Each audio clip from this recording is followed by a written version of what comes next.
आज हम लोग आज हमारा मेन टारगेट ये है कि हम कैसे डिफाइन कर सकते हैं अनसर्टेनिटीज को प्रॉपरली। अभी तक हमने अनसर्टेनिटीज को डिफाइन नहीं किया। अभी तक हमने सिर्फ बात ही एक फार्मूला लिखा था, हाइजेनबर्ग अनसर्टेनिटी प्रिंसिपल, लेकिन हमने ये नहीं बताया कि ये डेल्टा एक्स और डेल्टा पी असल में होती क्या है, इन्हें किस तरीके से कैलकुलेट करना है। आज हमारा मकसद यही है कि इनकी कैलकुलेशन की जाए। उससे पहले हम लोग को एक मिसाल देखते हैं कि यहाँ पर एक फैक्टर्स हैं, एज, इसको मैं ए से डिनोट कर रहा हूँ, और नंबर ऑफ पीपल। एक एक सैंपल डिस्ट्रीब्यूशन ले लेता हूँ, इसको एन से डिनोट कर देते हैं।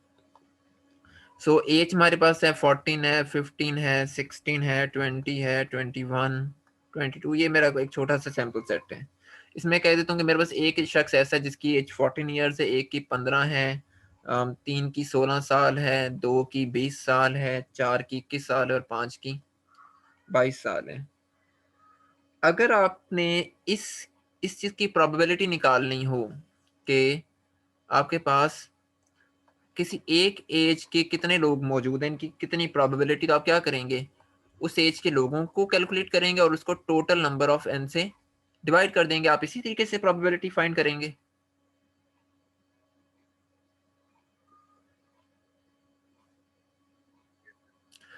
और यहाँ पर आप इस बात का ख्याल रखेंगे कि जो आपकी सारी की सारी प्रोबेबिलिटीज हों, उनका जो सम है वो 1 के बराबर है। ये हमने जिस तरह पहले भी बात की थी।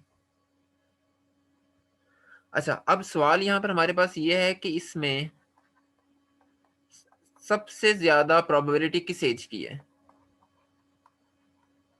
What is the most likely as?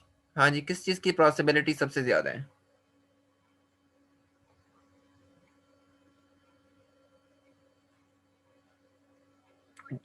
22, बिल्कुल, क्योंकि वो उसकी 5 दफा एक्रेंस है, वो 5 दफा आ रही है, उसकी फ्रीक्वेंसी 5 है। ठीक है, इस तरीके से हम लोगों ने ये चेक कर लिया कि जिसकी फ्रीक्वेंसी सबसे ज्यादा है तो ये सबसे ज्यादा लाइकली एज है। अगर आपको एज की एवरेज वैल्यू निकालनी हो तो फिर आप क्या करेंगे? आप ये चीज कैलकुलेट करेंगे, एवरेज वैल्यू ऑफ एज। और इसके लिए आपको क्या करना होगा कि A times P of A over sum of all ages. So basically आप क्या कर रहे हैं? ए को मल्टीप्लाई कर रहे हैं प्रोबेबिलिटी डिस्ट्रीब्यूशन के साथ। ऐसे ही है, ये हमने लास्ट टाइम डिस्क्रीट प्रोबेबिलिटीज में डिस्कस किया था।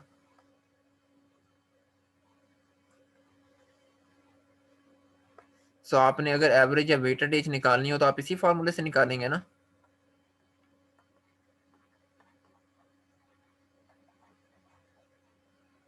जी गाइस,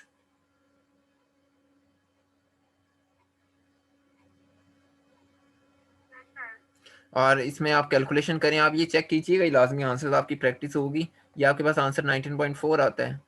ठीक है, हमें पता है कि ये इस तरीके से निकालते हैं।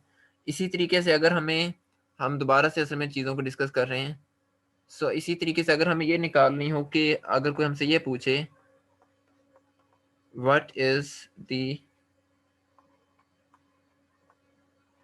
एवरेज ऑफ स्क्वेयर्ड एज, इस बात का मतलब है कि आपने ये चीज़ फाइंड करनी है। उसके लिए आप क्या करेंगे? आप सिंपल यहाँ पर ए स्क्वेयर को पी ऑफ ए के साथ मल्टीप्लाई कर देंगे। बेसिकली हमने जैसे डिस्कस किया था कि हम जनरली किसी भी फंक्शन की एवरेज वैल्यू इसी तरीके से निकालते हैं।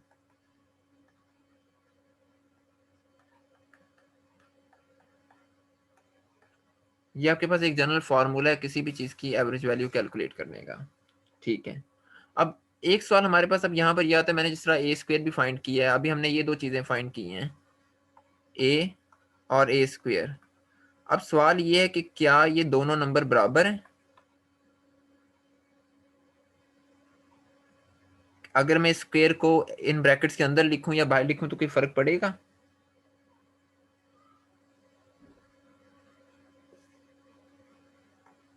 जी, क्या ये बराबर है? नहीं।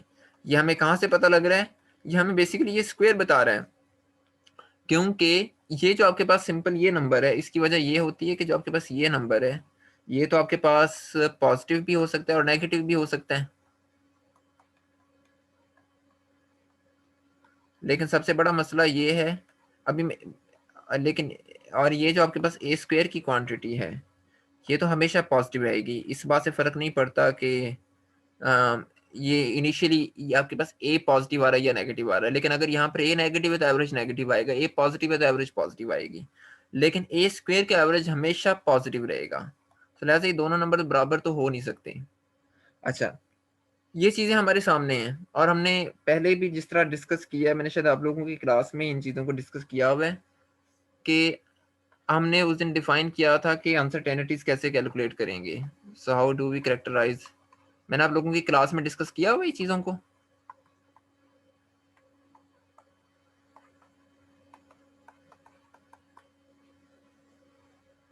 मैंने आप लोगों की क्लास में वेरिएंस वगैरह को डिस्कस किया हुआ है। No sir. अच्छा, अच्छा फिर मैं थोड़ा सा और ज़रा स्लो चलता हूँ। अब हम लोग बात करें अनसर्टेनिटी की, हम लोग कह देते हैं कि हमने इस चीज़ को कहा हुआ है ना कि ये अनसर्टेनिटी होती है जिस तरह डेल्टा एक्स है। और अनसर्टेनिटी का मतलब ये है कि कोई वैल्यू मीन से कितना दूर आ रही है, मीन से कितना भाग रही है। ऐसे ही है कि कितनी ज्यादा डिस्पर्शन आ रही है उसमें, इसी चीज को हम लोग अनसर्टेनिटी कहते हैं ना। हाँ, तो इसका मतलब है कि फिर हम ये चीज डिफाइन कर सकते हैं कि उसकी जो ट्रू वैल्यू है उसमें, यानी कि जो वैल्यू आपने कैलकुलेट की है उसमें से उसकी एवरेज वैल्यू को माइनस कर देंगे, आपको अनसर्टेनिटी दे देगी। ऐसे होगा। अब लेकिन इसमें एक मसला है, अब इसके लिए एवरेज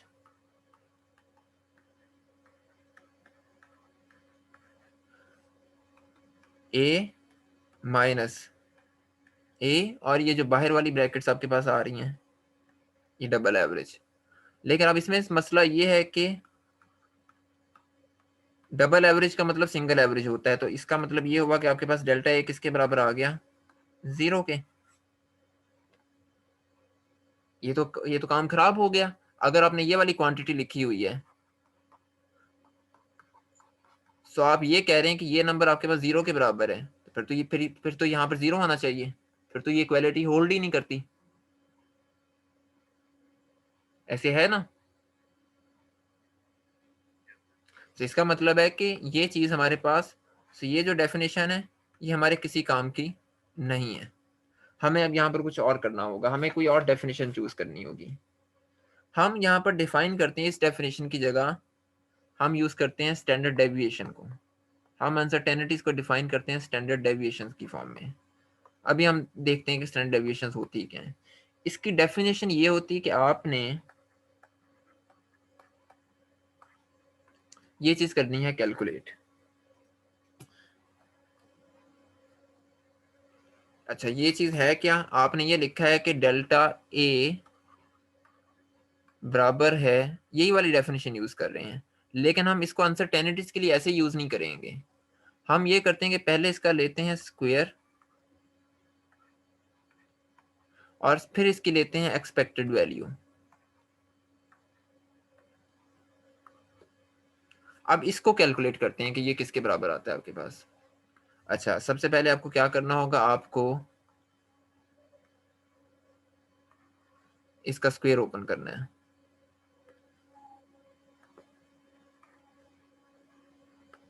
ए स्क्वायर प्लस ए स्क्वायर माइनस 2a। अब आपको इनकी लेनी है, ये नंबर आपके पास आ रहा है, आपके पास ये नंबर मौजूद है, और आपके पास ये चीज़ मौजूद है। आपने इनकी लेनी है एवरेजेस, ये ले लें, यहाँ पर ले लें, यहाँ पर ले लें। अब इसको देखें कि ये क्या चीज़ बन रही है, ये नंबर तो एज इट इज़ आ जाएगा। डबल एवरेज का मतलब सिंगल एवरेज ही होता है, सो ये भी यही चीज़ रही, -2। इस एक एवरेज एज इट इज़ आ गई, ये डबल एवरेज है तो ये भी यही चीज़ रहा, ए स्क्वायर प्लस ए स्क्वायर माइनस 2a स्क्वायर। सो ये आपके पास डेल्टा ए स्क्वायर बराबर आ गया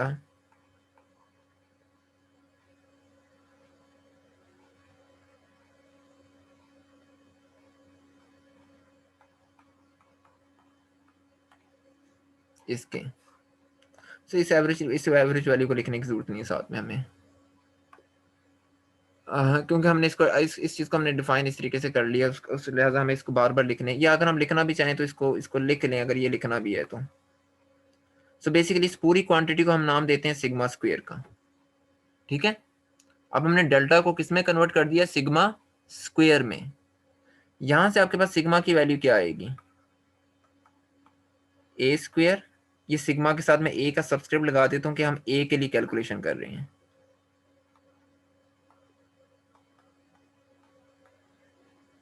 सो ये आपके पास अनसर्टेनिटी है, इस सिग्मा को हम लोग अनसर्टेनिटी का नाम देते हैं। सो बेसिकली वो जो डेल्टा एक्स होते हैं, हम डेल्टा एक्स नहीं कैलकुलेट कर रहे होते हैं, हम मॉडिफाई कर रहे हैं हाइजेनबर्ग के अनसर्टेनिटी लॉ को।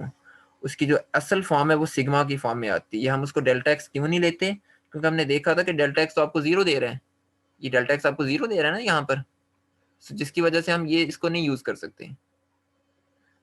सो लिहाजा हमने इसको इस फॉर्म के अंदर डिफाइन किया है। सो ये आपके पास डेफिनेशन है अनसर्टेनिटी की।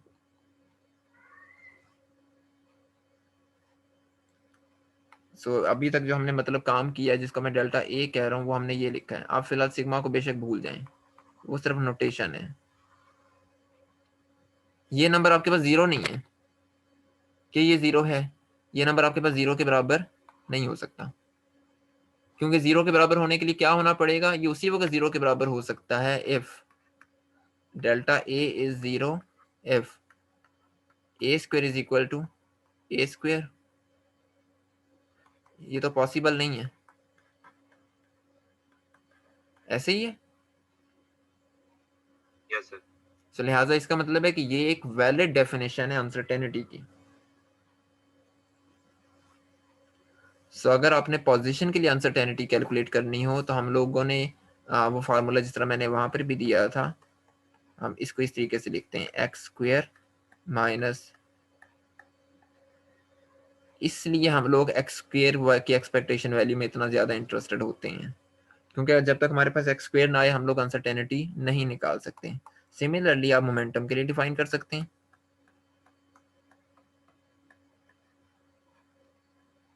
किसी भी क्वांटिटी के लिए डिफाइन कर सकते हैं। क्लियर, कोई मुश्किल? No sir. अच्छा, अब आप यहाँ पर देखें थोड़ा सा दोबारा। अब ये हमने डिस्क किया है इसको समेशन की फॉर्म में। डिस्क्रीट हमने एज ली थी, और एज डेफिनेटली एक डिस्क्रीट क्वांटिटी है। सो अगर आपके पास कंटिन्यूस वेरिएबल्स आ रहे हो तो फिर आप किस तरीके से लिखेंगे एवरेज वैल्यूज को? हमने डिस्कस किया था एक क्लास में कि हम फिर एफ ऑफ एक्स को लिखते हैं minus infinity to plus infinity F of x. क्या ये लिखा जा सकता है?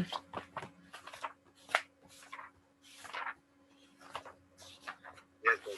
हमने इस बात को मेरे ख्याल में इस बात इसको इसको कहाँ डिस्कस किया था, मुझे ये याद नहीं आ रहा। बहरहाल मुझे ये हमने किसी जगह इसको डिस्कस किया था शायद, लेकिन अब मेरे जहन में नहीं आ रहा कि हमने इसको कहाँ पर डिस्कस किया। बहरहाल अगर आपके पास डिस्क्रीट आपके पास दो तरह के ऑब्जेक्ट्स होते हैं, मैं थोड़ा सा रिवाइज करवा देता हूँ क्योंकि आई नो आइडिया के कितना किसको डिस्क्रीट किया हुआ है। या तो डिस्क्रीट होते हैं या कंटिन्यूस होते हैं। डिस्क्रीट का मतलब ये है कि आपके पास जी जी जी जी समी, जीरो और वन सर डिस्क्रीट का मतलब। कि आपके पास कोई स्पेसिफिक नंबर्स आएंगे, उनके अंदर कोई ऑर्डर आ रहा होगा। मिसाल के तौर पे 1 2 3 4 0 भी लिया जा सकता है। अब इनके दरमियान कोई और नंबर नहीं आ सकता, हमेशा 1 1 का डिफरेंस आएगा। लेकिन कंटिन्यूस में कुछ भी आ सकता है, 1 1.1 2.03 4.005 5.9 डायरेक्ट 100, कुछ भी आ सकता है, हर चीज पॉसिबिलिटी है। सो डिस्क्रीट के लिए हम लोग सम का सिंबल यूज करते हैं, कंटिन्यूम के लिए हम लोग इन्फिनिटीज यूज करते, इंटीग्रेशन यूज करते हैं। ठीक है, सो जिसकी वजह से मैंने जैसे यहाँ पर ये क्वांटिटीज लिखी हुई हैं, ये सारी की सारी डिस्क्रीट क्वांटिटीज ही, तो मैं हर जगह सम यूज कर रहा हूँ। अब मैं क्या कर रहा हूँ, अब मैं हर जगह यूज कर रहा हूँ इंटीग्रेशन का साइन।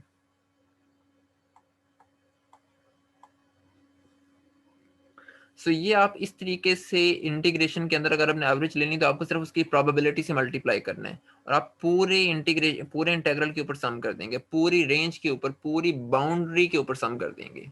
वो माइनस इन्फिनिटी से प्लस इन्फिनिटी तक फैली होगी। अच्छा, अब आपको ये पता है कि प्रोबेबिलिटी किस तरीके से कैलकुलेट करते हैं किसी भी वेव फंक्शन की। हमने अब पढ़ा था कि P Sai star x psi of x, ऐसे ही है। इसका इंटीग्रल हाँ, इसका इंटेग्रल भी, लेकिन चूंकि इंटेग्रल मैंने यहाँ पर लिखा होता है इसलिए मैं दोबारा नहीं लिख रहा, लेकिन बहरहाल ये इसके बराबर होता है। Is equal to 1। अब वो नॉर्मलाइजेशन के लिए है। इसका मतलब है कि क्या मैं यहाँ पर लिख सकता हूँ इस एफ ऑफ एक्स को इस तरीके से, minus infinity to plus infinity Sai star x x psi of X D x, ऐसे लिखा जा सकता है। Yes sir. इस चीज का ध्यान रखना है कि मैंने इस साई स्टार को एफ के लेफ्ट हैंड साइड पे रखा है, राइट हैंड साइड पे नहीं रखा, क्योंकि अगर मैं यहाँ पर लिखूं तो बेसिकली आना चाहिए F of x Sai star x Sai x, लेकिन मैंने इसको ऐसे नहीं लिखा। इस बात का ध्यान रखना, ये बहुत इंपॉर्टेंट पॉइंट है, क्योंकि क्वांटम मैकेनिक्स में A B is not equal to B A, जिस तरह क्लासिकल मैकेनिक्स में होता है। ये हम कल के लेक्चर में इस बात को साबित करेंगे, हम कल की क्लास में। लेकिन इस बात को जहन में रखना है कि क्वांटम मैकेनिक्स में मल्टीप्लिकेशन कम्यूटेटिव नहीं होती हर क्वांटिटी के लिए, कुछ के लिए होती है, कुछ के लिए नहीं होती। सो लिहाजा मैं अगर इसको ऐसे लिख रहा हूं एफ और साई स्टार, ये नंबर इसके बराबर नहीं है। सो फिलहाल आप इस बात को सिर्फ ज़हन में रखें कि हम ऐसा कर रहे हैं। इसकी रीजन हम कल की क्लास में डिस्कस करेंगे। ये भी अनसर्टेनिटी प्रिंसिपल से हमें पता लगता है कि ऐसे ऐसे करना है। सो बहरहाल ये हमारे पास फार्मूला बन गया है आपके पास, ठीक है। यहाँ तो कोई मुश्किल, हम चूंकि किसी कंटिन्यूम्स को डिस्कस कर रहे होते हैं, वेव्स जो होती हैं वो कंटिन्यूस ऑब्जेक्ट्स होते हैं, सो लिहाजा हम इंटीग्रेशन को ही हर जगह यूज करते हैं, डिस्क्रीट नंबर्स को यूज नहीं करते। सर ये जो आपने बताया स्टेरिंग वाले पार्ट को पहले रखना है और दूसरे हाँ को जी, बाद में रखना है, इसकी क्या रीजन है? इसकी रीजन ना हम कल डिस्कस करेंगे, कल के लेक्चर में। Okay sir. क्योंकि अभी मैंने इस बात की मैंने सिर्फ आपको ये हिंट दिया है कि ये जो जिस तरह आप क्लासिकल मैकेनिक्स में करते हैं कि 2 multiply by 3 is equal to 3 multiply by 2, या अगर आप ये कर रहे हैं कि x multiply by p is equal to p multiply by x, अगर ये क्लासिकल ऑब्जेक्ट्स हैं फिर तो बराबर आने चाहिए। x का जो आंसर और p का जो आंसर है, आप उन्हें जिस मर्जी ऑर्डर में मल्टीप्लाई करें, आंसर बराबर आना चाहिए, आना चाहिए ना बराबर। जी सर, मतलब इसका ये सर कि कम्यूट नहीं करते ये कम्यूट आपस नहीं में? करते, एग्जैक्टली क्वांटम मैकेनिक्स में पोजीशन और मोमेंटम कम्यूट नहीं करते। इसकी रीजन हम लोग कल डिस्कस करेंगे कि ऐसा क्यों होता है, हम साबित करेंगे कि क्यों कम्यूट नहीं करते।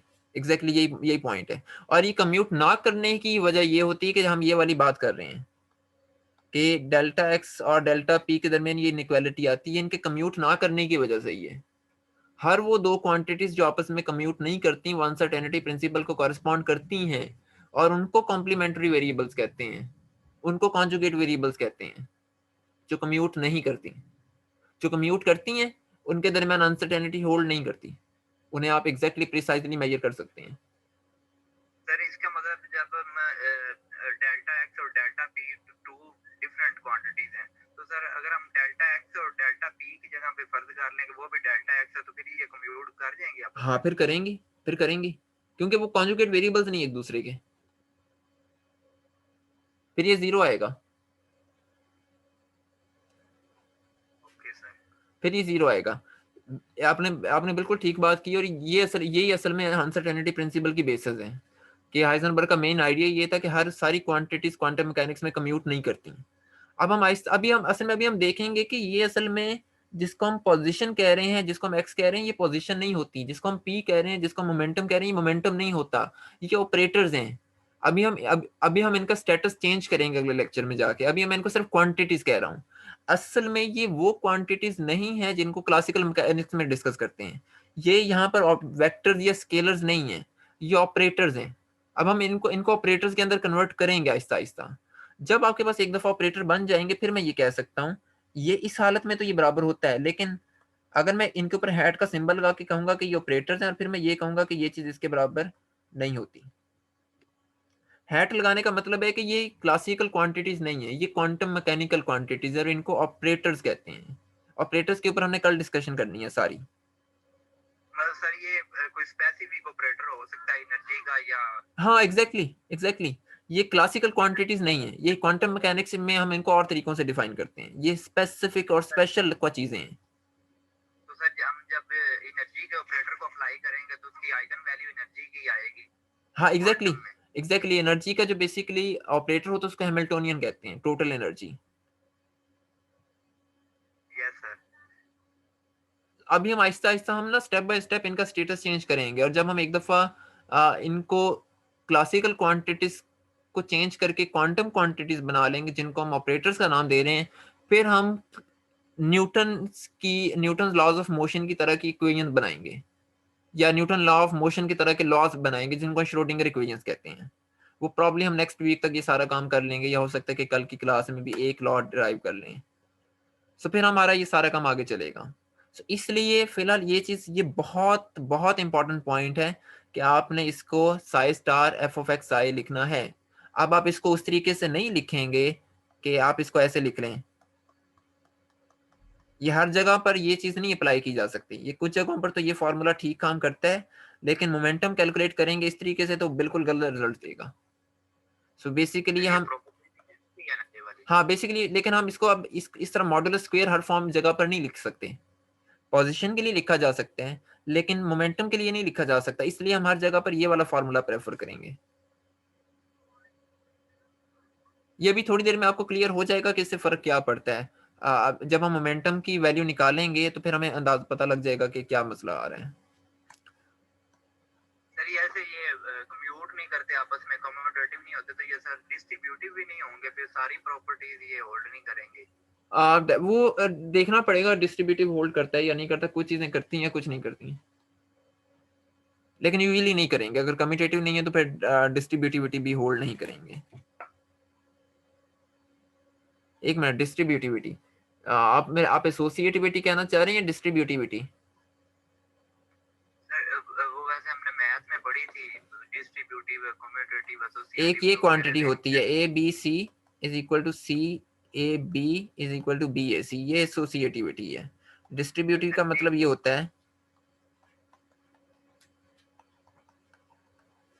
और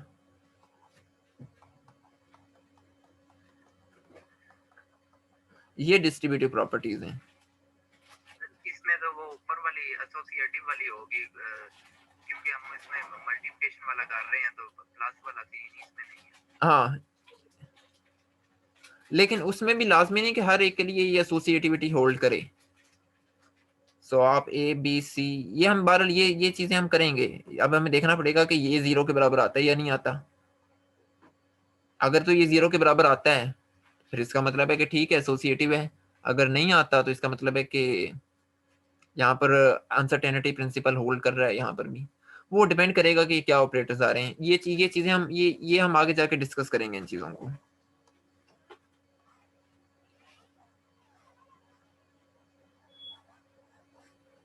सो बहरहाल हम वापस अपनी इसी डेफिनेशन पे आ जाते हैं जो अभी हमने डेफिनेशन लिखी है। और फिलहाल के लिए आपने सिर्फ इतना ध्यान में रखना है कि आपने साई स्टार को एफ ऑफ एक्स के लेफ्ट साइड पे रखना है, उसको राइट साइड पे नहीं रखना। इसकी डिस्कशन हम लोग कल करेंगे। ठीक है सर। अच्छा, अब हम एक यहाँ पर एक काम और करते हैं, मैं नोटेशन थोड़ी सी तब्दील करता हूँ। अभी मैं इस नोटेशन के बारे में बहुत ज्यादा बातें नहीं करूंगा, मैं सिर्फ लिख के आपको बता रहा हूँ। एक नई नोटेशन यूज कर रहे हैं हम लोग। पहला साई स्टार लेफ्ट साइड पे आ गया, अब यहाँ पर साई लिखूंगा मैं इसको। इसको मैं सिर्फ इस तरीके से लिख दिया हमने। इस पूरे इंटेग्रल को हम इस तरीके से लिख सकते हैं। ये नोटेशन कहलाती है डिराक नोटेशन, जिसको फाउंडर ऑफ क्वांटम मैकेनिक्स कहा जाता है।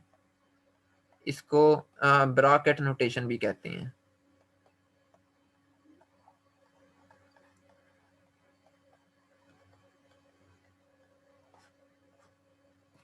हम इस नोटेशन को फिलहाल तो हम इंटीग्रेशन के अंदर ही काम करेंगे, लेकिन ये मैं सिर्फ आपको नोटेशन आपके सामने रखी है कि इसको हम वक्त के साथ साथ हम इसको अडॉप्ट करेंगे। हम आहिस्ता आहिस्ता इंटीग्रेशन को भूल के इस नोटेशन के अंदर काम करेंगे और हम देखेंगे कि इसका फ़ायदा क्या होता है। सो क्वांटम मैकेनिक्स में हर चीज़ क्वांटम मैकेनिक्स की अपनी डेवलप करता है, उसने अपने लॉज अपनी मैथमेटिक्स खुद बनाई है। सो बहरहाल ये डेफिनेशन इस वक्त हमारे पास है और ये दोनों डेफिनेशन बराबर हैं, एक इंटेग्रल रिप्रेजेंटेशन में और दूसरी डिराक रिप्रेजेंटेशन के अंदर है। क्लियर है यहाँ तक? Yes sir. ये सिर्फ डेफिनेशंस है, इनकी डिटेल अगले अगले 3 लेक्चर्स के अंदर ये सारी चीजें आप लोगों के इनकी सारी फिजिक्स क्लियर हो जाएगी कि इन बातों का मतलब क्या क्या है। अच्छा, अब हम ना ऐसा करते हैं, अभी अब मोमेंटम को कैलकुलेट करने के लिए हम पहले ना एक मिसाल यूज करते हैं, एक एग्जांपल करते हैं, एग्जांपल से सारी चीजें करते हैं। एग्जांपल हमारे पास क्या है? एग्जांपल आपके पास ये कि एक वेव फंक्शन आपको दिया हुआ है, जिस तरह मैंने क्लास में दिया था आप लोगों को, मिड टर्म्स वगैरह में दिया था। ये वाला वेव फंक्शन ले लेते हैं, और ये इसकी बाउंड्रीज हैं ये वाली, ये फंक्शन इनमें एग्जिस्ट करता है, इसके अलावा हर जगह पर ये जीरो होगा। आपने एन कैलकुलेट करना है, आपने एन कैलकुलेट करना है, एक्स कैलकुलेट करना है और एक्स स्क्वेयर कैलकुलेट करना है, और इसी तरीके से फिर आप लोग डेल्टा एक्स निकालें। अच्छा, मैं बहुत डिटेल ये काम मैंने कैलकुलेशन इसमें की हुई है, मैं सिर्फ आपको आइडिया दूंगा और फिर हम इसको निपटा देंगे जल्दी से। सो साई स्टार एक्स किसके बराबर आएगा? रियल फंक्शन है तो एज इट इज इसके बराबर ही आ जाएगा। अगर आपने एन फाइंड करना है तो आपको क्या करना पड़ेगा? इसको नॉर्मलाइज करना पड़ेगा, minus infinity to plus infinity, जो जनरल डेफिनेशन होती है psi star psi X psi of X D X is equal to 1। Limits आपके पास आ रही है minus L to plus L, N square बाहर आ गया, कांस्टेंट है, X square minus L square, 2 multiply by 2 4, D X is equal to 1। इसको सिंप्लीफाई करेंगे तो आपके पास जो n की वैल्यू आएगी वो कुछ ही आएगी, 315 L raise to power 11 over 256। ये वो तरीका है जिसके जरिए आप नॉर्मलाइजेशन कांस्टेंट्स फाइंड करते हैं। असल में चूंकि मेरा मकसद नॉर्मलाइजेशन कांस्टेंट्स को फिगर आउट करना नहीं है, मेरा मकसद यहाँ पर कुछ और है, इसलिए मैं ये कैलकुलेशन बहुत जल्दी में करता जा रहा हूँ। सॉरी, ये L9 आएगा नीचे। लेकिन आपको पता है ना कि ये इंटीग्रेशन कैसे करनी है?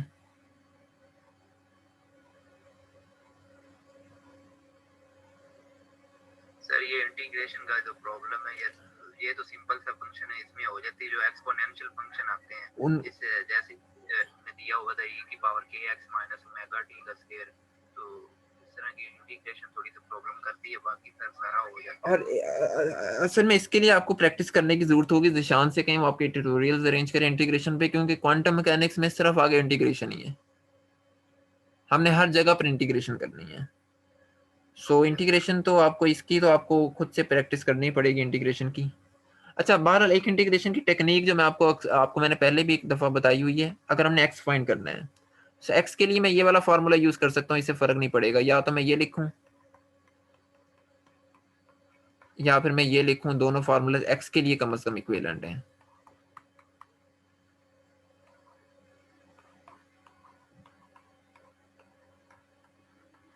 अच्छा, तो अगर आपने एक्स फाइंड करना है, आप वो नॉर्मलाइजेशन वाला साई यहाँ पर इंसर्ट करें, 315 over 256 L9 minus L2 plus L x x square minus L square raise to power 4 dx।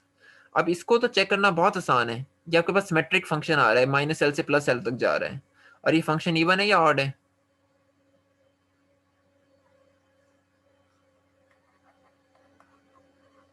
Integrand आपके पास इवन है या ऑड है? सो से ये चीज इसके बराबर है। अच्छा, चेक कर लेते हैं, यहाँ पर माइनस एक्स पुट करें,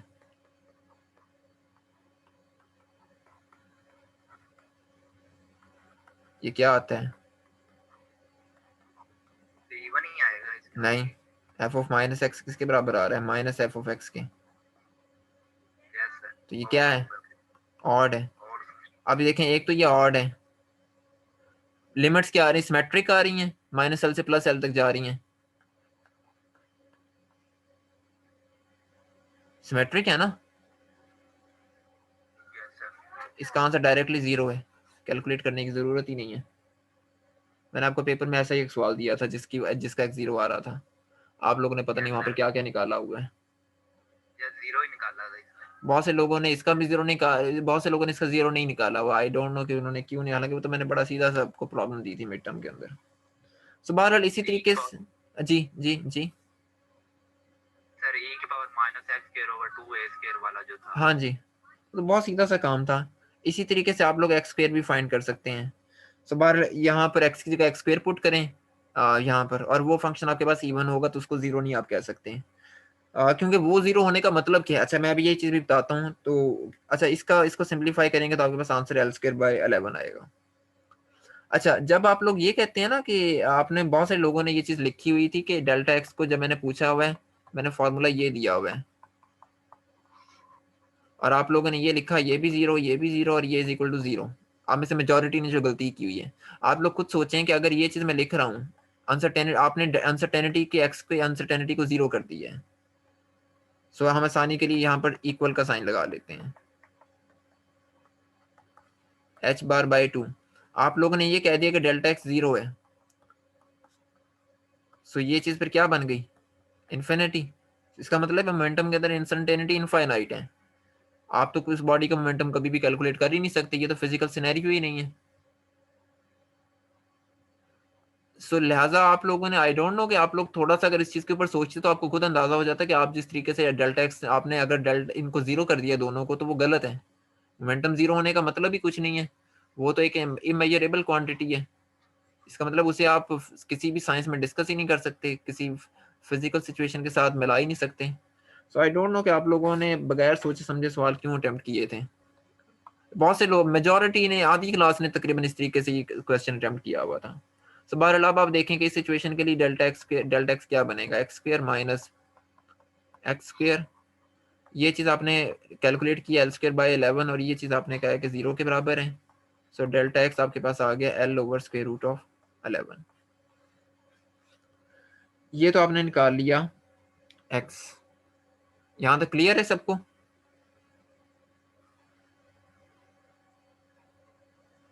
फाइन। Yes sir. अच्छा, अब अगला सवाल ये है जो सबसे अहम सवाल है, how to find P. Definitely हमारे पास तरीका मौजूद है। जब हम ये लिख रहे हैं x is equal to,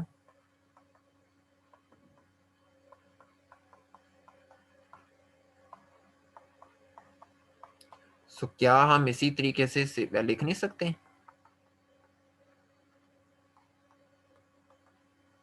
sorry,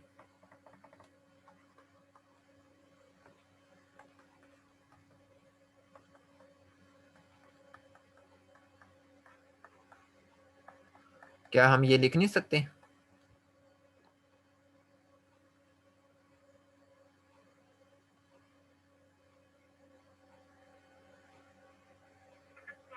हाँ लिख सकते हैं, लिखना चाहिए हमें, इसमें तो कोई इशू नहीं है। लेकिन अब यहाँ पर एक मसला पड़ गया। मसला क्या है, क्या ये पी, ये बेसिकली मोमेंटम है, प्रोबेबिलिटी। अब कहीं पर भी मैं प्रोबेबिलिटी की बात नहीं करूंगा फिलहाल। सो जहां पर भी पी लिख रहा हूँ ये मोमेंटम है। क्या ये चीज इसके बराबर है? क्या पी एक्स का फंक्शन है मोमेंटम?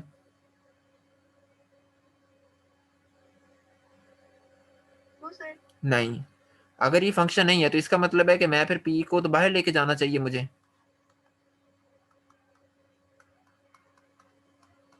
तो ये चीज बन जानी चाहिए। तो बेसिकली मतलब क्या हुआ कि ये पी है, और ये जो डबल लाइन के साथ ये प्रोबेबिलिटी है। तो फिर तो ये चीज आनी चाहिए। लेकिन क्या ये आपको क्या मोमेंटम की एक्सपेक्टेशन वैल्यू देगी ये चीज? क्योंकि मोमेंटम एक मेजरेबल क्वांटिटी है, उसको आप कांस्टेंट के तौर पर तो बाहर नहीं लेके जा सकते, नहीं ना लेके जाई जा सकती, क्योंकि आप उसको मेजर कर रहे हैं, वो एक फिजिकल ऑब्जर्वेबल है।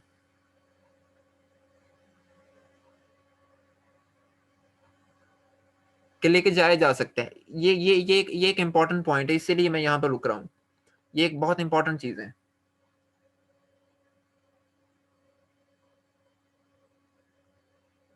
आपने कहा है कि मोमेंटम एक्स का फंक्शन नहीं है, ठीक है।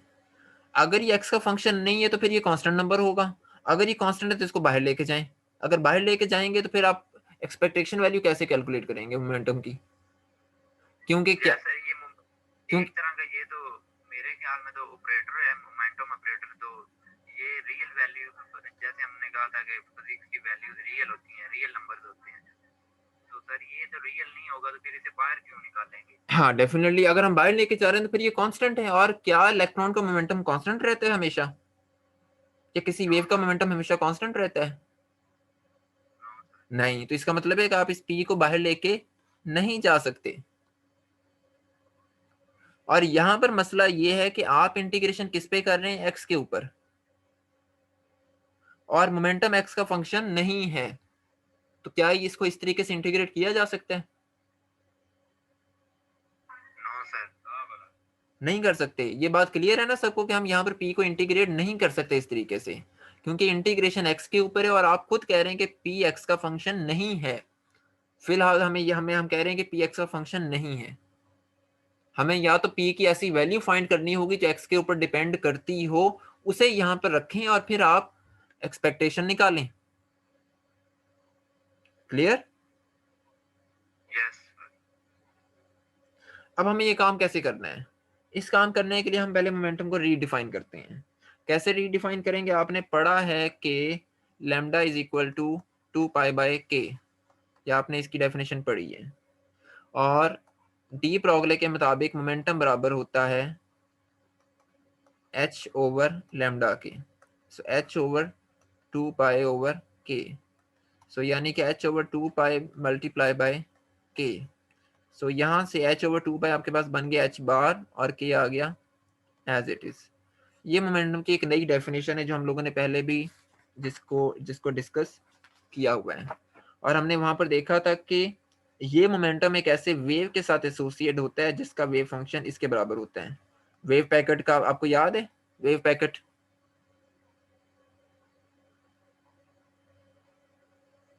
वेव पैकेट का वेव फंक्शन याद है जो हमने कुछ लेक्चर्स पहले कैलकुलेट किया था? उसमें एक फैक्टर आ रहा था एक्सपोनेंशियल का, और इमेजिनरी आयोटा साथ में आ रहा था।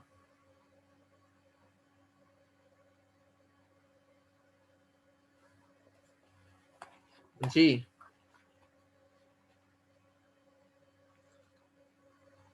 ये हमने किस लेक्चर में डिस्कस किया था? ये हमने मेरे ख्याल में लेक्चर नंबर 9 या 10 में जिक्र किया था इस बात का।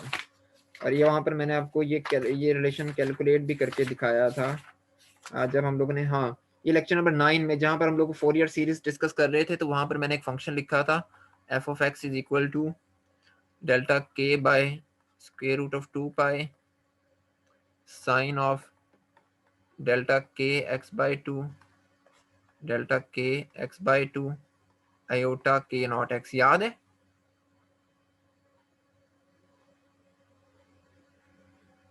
Lecture number 9।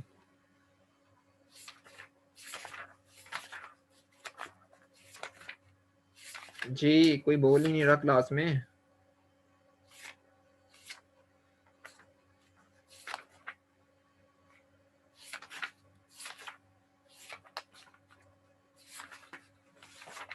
समी,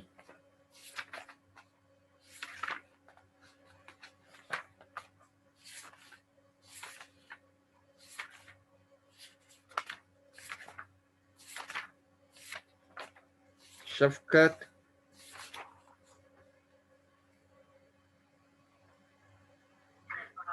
जी सर ये क्या हो गया? आप लोग बोल नहीं रहे, मैं आपसे काफी देर से पूछ रहा हूँ कुछ। जी सर 9th लेक्चर में पढ़ी थी। हाँ, हमने चीज 9, तो इसका मतलब है कि हमने वहां पर बात की थी कि इसके साथ जो मोमेंटम एसोसिएट होता है वो असल में आपके पास P is equal to H bar K होता है। सो लिहाजा इस मोमेंटम को डिस्कस करने के लिए आपको इस फंक्शन को लेकर चलना पड़ेगा। इस फंक्शन के जरिए हमारे पास मोमेंटम की एक ऐसी वैल्यू आ सकती है जो P के ऊपर, जो x के ऊपर डिपेंड करती हो। सो यहाँ से स्टार्ट करते हैं। साई ऑफ एक्स आपने लिखा, ये वेव पैकेट है जो हमारे पास एक ट्रिवियल वेव पैकेट होता है। इसका लें डेरिवेटिव दोनों तरफ x के लिहाज से।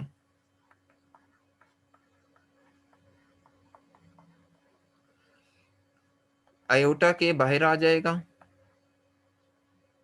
और आपके पास फंक्शन का डेरिवेटिव लेंगे वो एज इट इज दोबारा आ गया। अच्छा, यहाँ पर अब ये देखेंगे पार्शियल ओवर पार्शियल एक्स वैसे ही, साई ऑफ एक्स वैसे ही,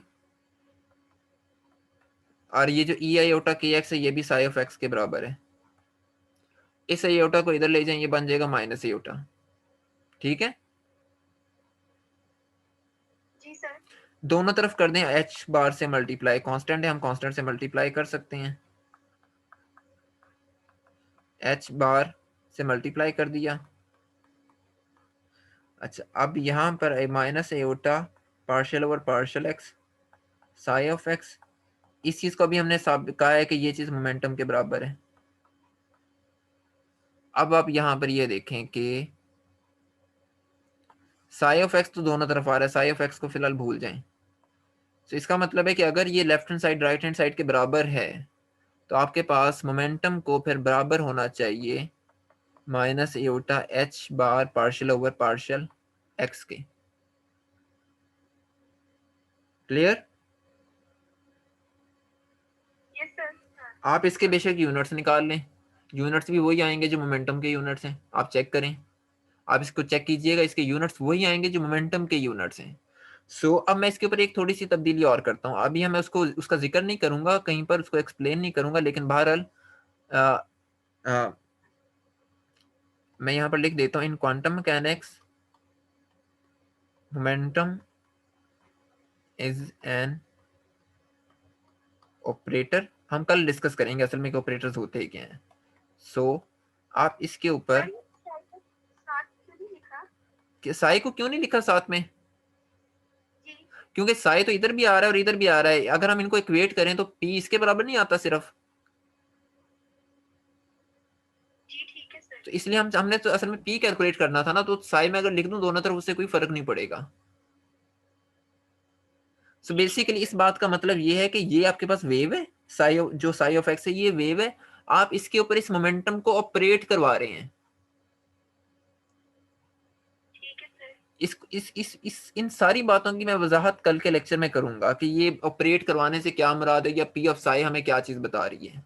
तो बहरहाल फिलहाल मैंने सिर्फ ये किया है कि मैंने यहाँ पर एक चीज ये लिखी है कि ये आपके पास मोमेंटम ऑपरेटर होता है, तो लिहाजा मैंने इसके ऊपर हैट का सिंबल डाल दिया है, ये अलग करने के लिए कि ये क्लासिकल मोमेंटम नहीं है, ये क्वांटम मैकेनिकल मोमेंटम है। सो अब आप मोमेंटम की कौन सी डेफिनेशन यूज करेंगे? P is equal to minus eta h bar partial over partial x. इस बात को हिफ्ज कर लें कि मोमेंटम क्वांटम मैकेनिक्स में इसके बराबर होता है। मोमेंटम की ये डेफिनेशन है। क्लियर? Yes sir. और आपको ये चीज क्लियर होनी चाहिए कि हम इस डेफिनेशन तक पहुंचे कैसे। हमने इसको डिफाइन नहीं किया, ये चीज ध्यान में रखें। हमने इसको डिफाइन नहीं किया, हमने एक प्रॉपर एक स्कीम डेवलप की है शुरू से अब तक, उसको इस्तेमाल करके हम यहां तक आ रहे हैं। सो अब आप जब आपने ये पी निकाल लिया है तो फिर आप लिख सकते हैं आपके पास मोमेंटम किसके बराबर होगा। अब हम लिख सकते हैं कि अगर आपने पी की एवरेज वैल्यू लेनी है, पी की कोई भी वैल्यू आ जाए, minus infinity to plus infinity Sai star of x psi of X D x. अब यहाँ पर आप मोमेंटम की वैल्यू लिखेंगे minus aorta H partial over partial x, चूंकि यहाँ पर पावर एन आ रही है, सो यहाँ पर पावर एन और यहाँ पर nth डेरिवेटिव। सो यानी कि अगर आपने फाइंड करना है p की पावर 1, p फाइंड करना है, तो ये बनेगा minus infinity to plus infinity Sai star of x minus aorta H bar partial Sai of x partial x D x, या माइनस एओटा एच बार को बाहर ले जाएं।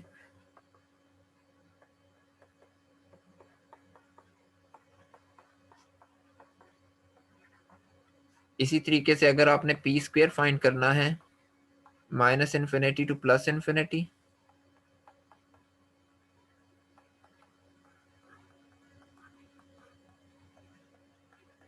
डबल डेरिवेटिव, माइनस का स्क्वायर पॉजिटिव, आयोटा का स्क्वायर -1 और एच बार का स्क्वायर एच स्क्वायर आ गया। तो ये चीज बन गई।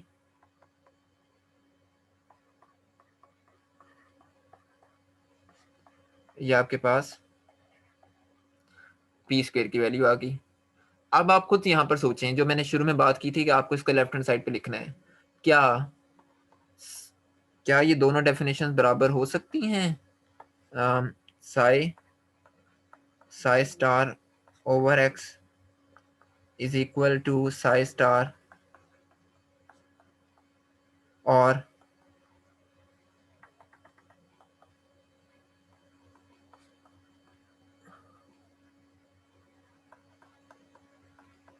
क्या ये तीनों डेफिनेशन आपस में बराबर हो सकती हैं?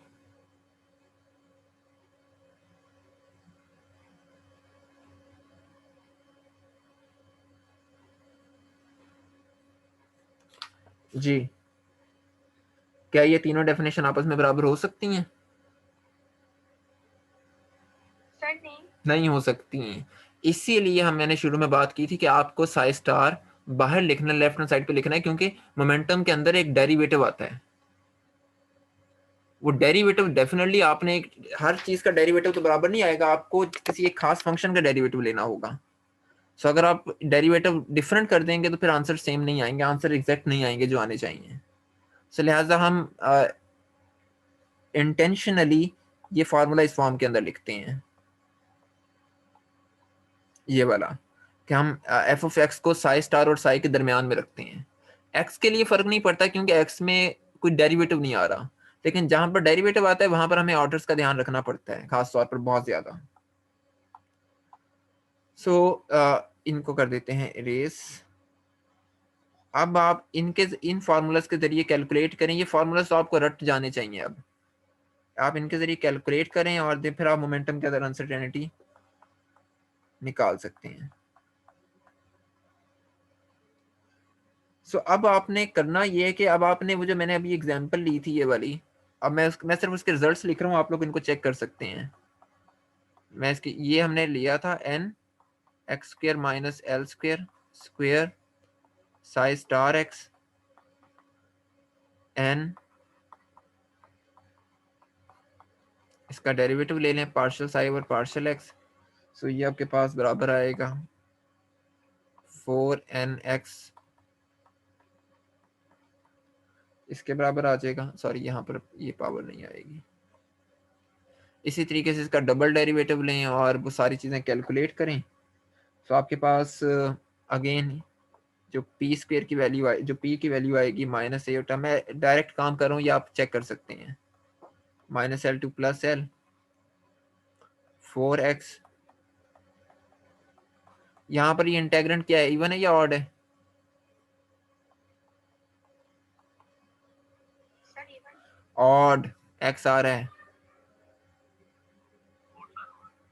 ऑड है ना, x आ रहा है आपके पास। x की माइनस एक्स पुट करेंगे तो माइनस का साइन बाहर आ जाएगा, तो डेल्टा p क्या हो गया, 0, sorry expectation value of p। Similarly delta P square find करें जिस तरीके जो मैंने अभी पीछे फॉर्मूला लिखा है।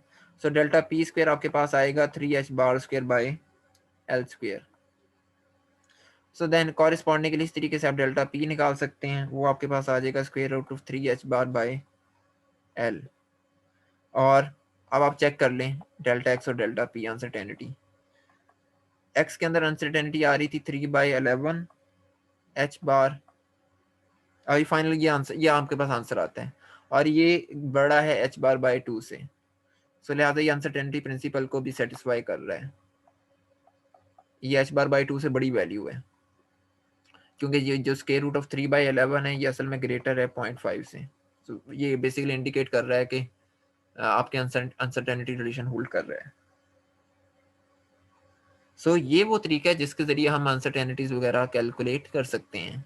और अब आप लोगों पे एक चीज़ और क्लियर हो जानी चाहिए कि प्लांक्स कांस्टेंट क्वांटम मैकेनिक्स में इतना इंपॉर्टेंट क्यों है, क्योंकि आपके हर चीज़ क्वांटम मैकेनिक्स में पोजीशन और मोमेंटम के ऊपर डिपेंड करती है। आपका मोमेंटम पोजीशन के ऊपर डिपेंड कर रहा है। तो आपने p को इन टर्म्स ऑफ x लिखा हुआ है, आप x को भी p के टर्म्स में लिख सकते हैं। आप x को ऐसे लिख सकते हैं एज अ मोमेंटम डेरिवेटिव के तौर पर, हम देखेंगे कभी जाके इसको। लेकिन आप ये देखें कि इस डेफिनेशन के अंदर आपके पास h बार आ रहा है मोमेंटम की,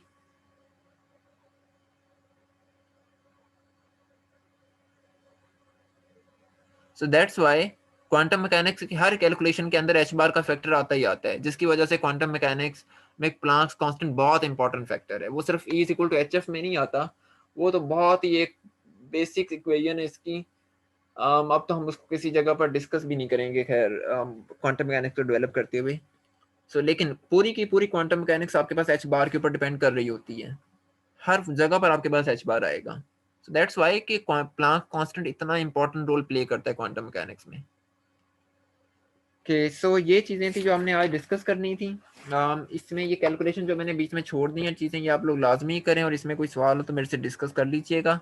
लेक्चर अभी हम देख लेते हैं कि हम इसको कल रखें, मोस्ट प्रॉब्ली हम इसको लेक्चर को कल ही रखते हैं, लेकिन अगर कल रखा तो हमें लेक्चर थोड़ा सा जल्दी रखना होगा, वैसे लेट भी रखा जा सकता है। बहरहाल कल कल कल एक मिनट मैं लेक्चर रिकॉर्डिंग ऑफ कर दूं, फिर हम डिस्कस कर लेते हैं।